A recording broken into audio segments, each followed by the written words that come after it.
quelle est la variable qui fait en sorte que tu décides ou pas d'investir dans un projet? Eh bien, c'est le retour sur investissement. Le retour sur investissement est une donnée très importante pour tout entrepreneur.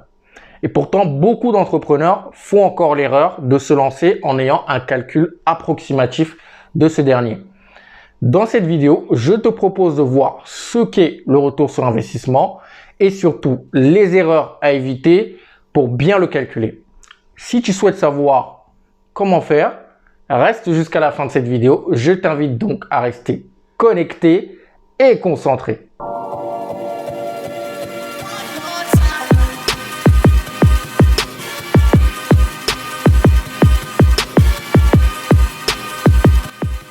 Bienvenue sur WMBM Channel, moi c'est Paul Guérin et si tu es sur la chaîne qui te parle d'industrialisation et de process industriel, parce qu'avoir une bonne idée d'entreprise c'est très bien, mais ce qui te permettra d'emmener ton entreprise au plus haut, c'est d'avoir des process industriels bien rodés et bien robustes.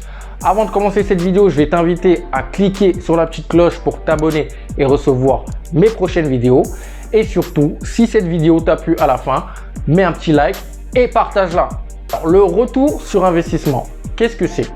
Eh bien, c'est le montant que vous avez gagné par rapport à l'investissement que vous avez mis dans le projet, calculé sur une période donnée. Par exemple, si un projet vous rapporte 20 000 euros et que vous avez investi 10 000 euros dans ce projet, eh bien, votre retour sur investissement se fait au bout de 2 ans. Mais la grosse erreur que beaucoup d'entreprises font, c'est qu'elles oublient de prendre en compte le TCO, le Total Cost of Ownership. Le Total Cost of Ownership, donc on va dire TCO pour faire plus simple, est le coût d'acquisition ou le coût de possession total d'un produit ou d'un projet durant tout son cycle de vie. Il faut savoir que lorsque vous voyez un prix de vente, il contient deux types de coûts. Les coûts directs et les coûts indirects. Donc, les coûts directs représentent en moyenne un tiers du prix de vente. Donc, les coûts directs, c'est premièrement le coût d'achat, donc le coût de la matière première achetée chez le fournisseur.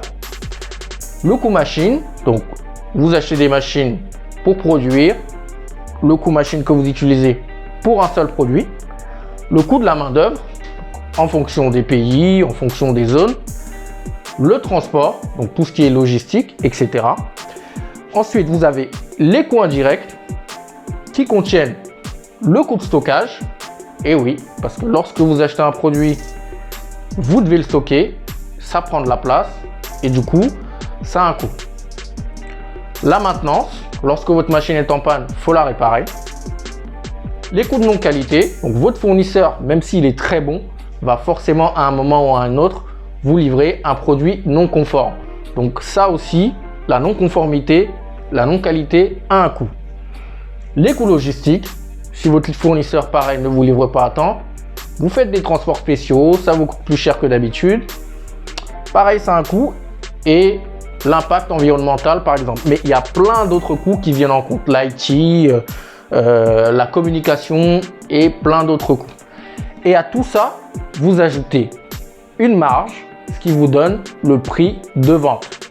Quel est le rapport entre tous ces coûts et le retour sur investissement? Ce n'est d'autre le fait que beaucoup d'entreprises s'attardent sur les coûts directs et oublient de bien estimer les coûts indirects. Ce qui impacte directement leur marge parce que ça leur empêche de calculer une marge qui leur permettrait de rentrer totalement dans leurs frais et de faire de réels bénéfices. Alors concrètement, ça donne quoi? Prenons un produit vendu à 10 euros par exemple.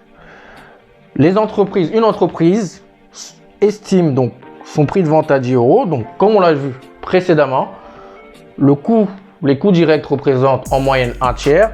Ensuite, il y a les coûts indirects et ensuite, il y a la marge. Donc, ce qui fait le prix de vente à 10 euros. Ça, c'est l'estimation.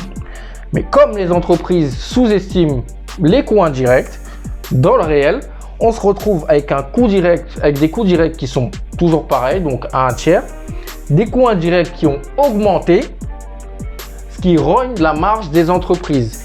Et la marge est directement reliée au bénéfice. Donc, si la marge diminue, votre bénéfice diminue également.